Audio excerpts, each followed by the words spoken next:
आइए जानते हैं आज की कुछ अंतर्राष्ट्रीय खबरों को। पहले एक नजर आज की हेडलाइंस पर। पहाड़ों के पास मोड़ पर घात लगाकर की सेना की गाड़ियों पर फायर। देश में फिर पैर पसार रहा कोरोना, 7 महीने बाद कोविड से मरने वालों की संख्या बढ़ी। वासुदेव देवनानी निर्विरोध स्पीकर निर्वाचित, वसुंधरा राजे बोली मुझे विश्वास। संजय सिंह के अध्यक्ष बनते ही साक्षी मलिक ने छोड़ी कुश्ती। संसद में पास हुए 3 नए criminal law bill, PM Modi बोले ये ऐतिहासिक पल। पहले की पिता की हत्या, फिर 14 लोगों को उतारा मौत के घाट, पुलिस को मिली बड़ी जानकारी। हमास के आतंकी सरेंडर करे या मरे, दूसरा रास्ता नहीं, नेतन्याहू ने दी सीधी धमकी। पेट्रोल डीजल के दाम हुए अपडेट। शाहरुख खान की डंकी की दमदार रही ओपनिंग। और 8 साल 40 मैच, उतार चढ़ाव भरे इंटरनेशनल करियर में संजू सैमसन ने ऐसा जड़ा पहला शतक। जम्मू कश्मीर के राजौरी में गुरुवार शाम को बड़ा आतंकी हमला हुआ, जिसमें सेना के 5 जवान शहीद हो गए। आतंकियों ने सेना की 2 गाड़ियों को निशाना बनाकर इस हमले को अंजाम दिया है। हमले में 2 जवान भी घायल हुए हैं, जिन्हें अस्पताल में भर्ती कराया गया है। इस आतंकी हमले के बाद सुरक्षा बलों ने पूरे इलाके को घेर लिया और आतंकियों की तलाश जारी है। सूत्रों के अनुसार राजौरी पुंछ आतंकी हमले में 3 से 4 आतंकवादी शामिल रहे। यह हमला डेरा की गली और धतियार मोड़ पर किया गया। जिस तरह हमले को अंजाम दिया गया, उसे प्रतीत होता है कि आतंकियों ने हमले को अंजाम देने से पहले रेकी की थी और खुद पहाड़ी के ऊपर चले गए और फिर वहां से सेना के 2 वाहनों पर अंधाधुंध गोलीबारी शुरू कर दी। देश भर में एक बार फिर से कोरोना मामलों में इजाफा देखने को मिल रहा है। कोरोना के बढ़ते केस से लोगों की टेंशन भी बढ़ गई है। 7 महीने के बाद कोरोना से मरने वालों की संख्या में इजाफा हुआ है। वहीं कोविड का नया वेरिएंट JN1 भी बढ़ रहा है। इसे लेकर सरकार भी एक्शन मोड में आ गई है। केंद्र ने राज्य सरकारों को गाइडलाइन जारी कर दी है। तमाम अधिकारी कोविड को लेकर लगातार बैठकें कर रहे हैं। एक्सपर्ट लोगों को पैनिक न होने की सलाह दे रहे हैं। अधिकारी लोगों से सभी नियमों का पालन करने का आग्रह कर रहे हैं। स्वास्थ्य विभाग कोरोना के नए वेरिएंट JN1 को फैलने से रोकने की कोशिश में लगा है। वासुदेव देवनानी को राजस्थान विधानसभा का निर्विरोध रूप से स्पीकर चुन लिया गया है। इसके बाद विधानसभा सदस्यों ने उन्हें बधाई दी। सदन में बीजेपी के विधायक और पूर्व सीएम वसुंधरा राजे ने भी उन्हें बधाई और शुभकामनाएं दी। वसुंधरा ने कहा है कि यह हमारा सौभाग्य है कि आप जैसे अनुभवी, ईमानदार और कर्मठ सदस्य को इस सदन के सर्वोच्च पद पर आसीन होने का अवसर मिला है। वसुंधरा ने स्पीकर की कुर्सी की ओर मुखातिब होकर कहा, विधानसभा अध्यक्ष पद पर आप निर्विरोध निर्वाचित हुए। मैं सभी की ओर से आपको शुभकामनाएं देती हूँ।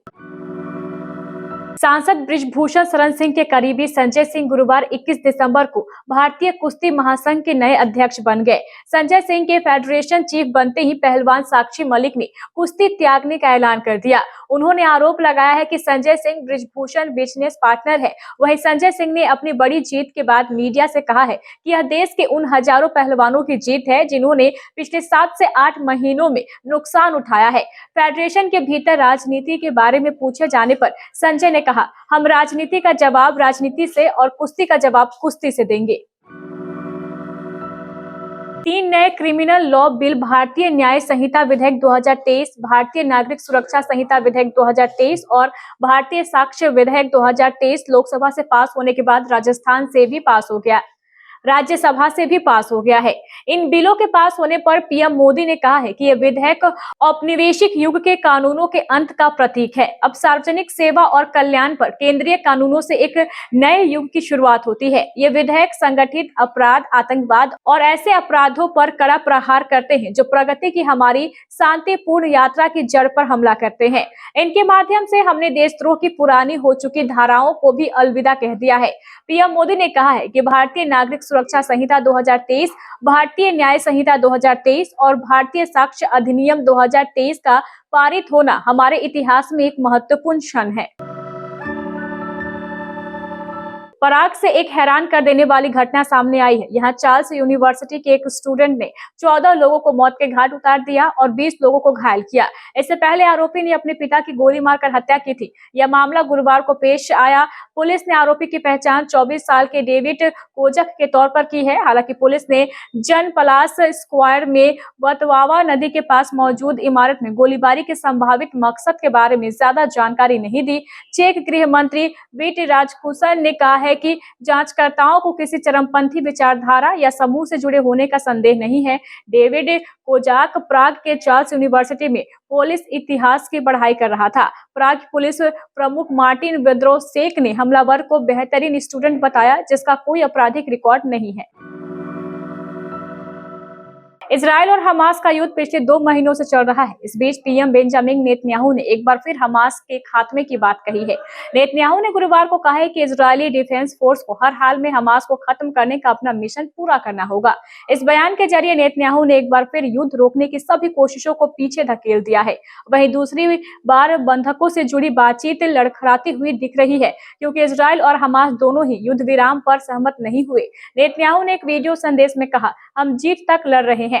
हम तब तक युद्ध नहीं रोकेंगे जब तक हम इनके सभी लक्ष्यों को प्राप्त नहीं कर लेते। हमास का खात्मा और सभी बंधकों की रिहाई हमारा लक्ष्य है। उन्होंने आगे कहा है कि हमास के सामने बेहद सरल विकल्प है, सरेंडर करे या फिर वह मरे। पेट्रोल डीजल की नई कीमतें जारी हो गई हैं। आज राजधानी दिल्ली समेत देश के अधिकतर राज्यों में पेट्रोल और डीजल के रेट में बदलाव नहीं किया गया है। हालांकि कुछ राज्यों में पेट्रोल डीजल के भाव में मामूली कमी आई है, जबकि कुछ राज्य ऐसे हैं जहां इसकी कीमतों में मामूली वृद्धि देखने को मिली है। ऐसे में आप पेट्रोल पंप जाकर तेल भरवाने से पहले पेट्रोल और डीजल की नई कीमतें जरूर चेक कर ले। देश में कहां पेट्रोल डीजल सस्ता है और कहां महंगा है, यह जानने के लिए आप पेट्रोल भरवाते समय अपने दाम जरूर पूछे। महानगरों की बात करें तो पेट्रोल डीजल के दाम में कोई कमी नहीं आई है। राजधानी दिल्ली, मुंबई और कोलकाता में पेट्रोल और डीजल के भाव में कोई बदलाव नहीं हुआ है, जबकि चेन्नई में पेट्रोल की कीमत में 10 पैसे और डीजल में 9 पैसे की कमी आई है। शाहरुख खान की साल की तीसरी फिल्म डंकी गुरुवार को काफी धूमधाम के साथ सिनेमाघरों में रिलीज हुई। भारत में राजकुमार हिरानी की फिल्म का पहला शो सुबह 5:55 से मुंबई के iconic signal screen theatre Gaiety Galaxy में था और जैसे ही सिनेमा हॉल की क्लिप इंटरनेट पर वायरल हुई, यह किसी सेलिब्रेशन से कम नहीं था। हालांकि पूरे दिन फिल्म को उतने दर्शक नहीं मिले। डंकी ने रिलीज के पहले दिन कितने करोड़ से ओपनिंग की है। शाहरुख खान स्टारर डंकी सिनेमाघरों में रिलीज हो चुकी है।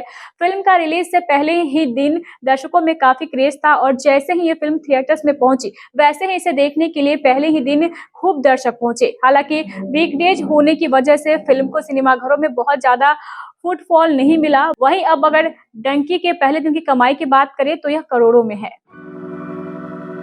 भारतीय टीम और साउथ अफ्रीका के बीच 3 मैचों की वनडे सीरीज का आखिरी मुकाबला गुरुवार को पर्ल में खेला गया। मैच में भारतीय टीम ने टॉस हारकर पहले बैटिंग करते हुए 8 विकेट गंवाकर 296 रन बनाए। इसके बाद मुकाबला 78 रनों से जीत लिया। इस जीत में स्टार विकेटकीपर बल्लेबाज संजू सैमसन जमकर चमके। भारतीय टीम ने 49 रनों पर 2 विकेट गंवा दिए थे। इसके बाद संजू सैमसन क्रीज पर डटे रहे और उन्होंने अपने करियर का पहला इंटरनेशनल शतक 110 गेंदों में लगाया। संजू मैच में 114 गेंदों पर 108 रन बनाकर आउट हुए। उन्होंने 3 छक्के और 6 चौके जमाए। संजू ने 2021 में डेब्यू किया था। उन्होंने अब तक 16 वनडे मैचों में 56.67 के औसत से 510 रन बनाए हैं।